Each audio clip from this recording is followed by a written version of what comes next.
At dahil maaga ako ngayon nagising, mga alas 10, kaya naisip ko magbiyahe na lang muna ako ngayong araw. Ang ganda kasi ng panahon pero hindi maganda ang araw ko. Hindi pa sumapit ang bagong taon pero wala ka na kagad pera.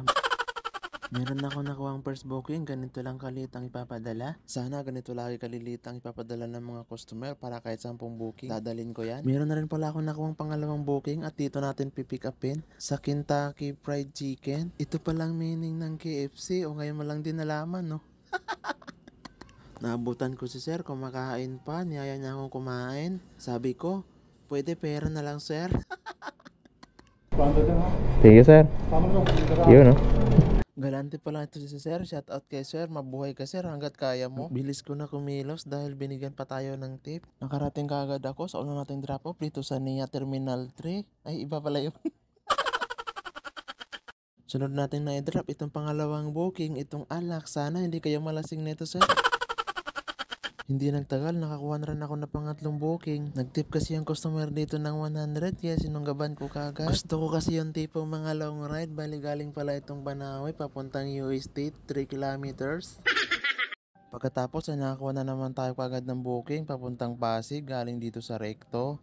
Envelope pang ipapadala pero yung envelope, tingnan nyo naman, pinakamaliit na envelope sa buong universe. Nakakuha na rin ako ng pangalawang booking papuntang Santolan pero ito yung ipapadala. Kaya sinukat ko muna kung kasya ba o cancel. Sobrang haba. Kaya pati si ma'am naluha. Sabi ni sir gawin na daw niyang 400 ang pamasahe. Sabi ko kung hindi nyo natatanong sir kahapon 4 na ganito ang kinarga ko. Pero masambol itong si Pops 5 sa kanya. Ito naman yung sa kanya, bali 2, kulang pa ng 3 para lilipad na. Dating ko sa drop off, bali nakatulog pala si ma'am kaya ginising ko muna siya. Halata naman sa itsura niya na masaya siya. Pagdating ko dito sa Pasig, hinihintay na pala ako ng customer kaya hindi siya makaalis. Medyo nalit lang naman ako ng konti, mga 1 oras. Kaya ang ganda ng reach akin ni Sir 6 star. Dahil hapon na, kumuha na ako ng booking pauwi malapit sa amin. Dito natin pipick upin sa Angel's Tattoo. Tara, pasukin natin. Tulak. Ay, hila pala to. Up ka pa rin, Baz. 2024 na. Ito ang dadalhin natin. Tattoo supply, magaan lang. Nakakuha na rin pala ako niya ng pangalawang booking. Documents ang pinadala.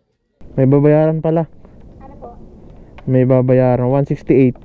Galing de La Paz Pasig ang drop off sa May Don Antonio. Nag-plus pala yung CES niya na 60 pesos kaya nagiging 168. Pwede daw ba Gcash ang ibayad? Sabi ko pwede basta plus 100. Kaya ayun, cash na lang yung binayad sa akin. Ito na yung magiging huling deliver natin para sa araw na ito dahil malapit nga lang ito sa amin itong huli nating drop off. Kaya hanggang dito na lang muna, okay? Okay.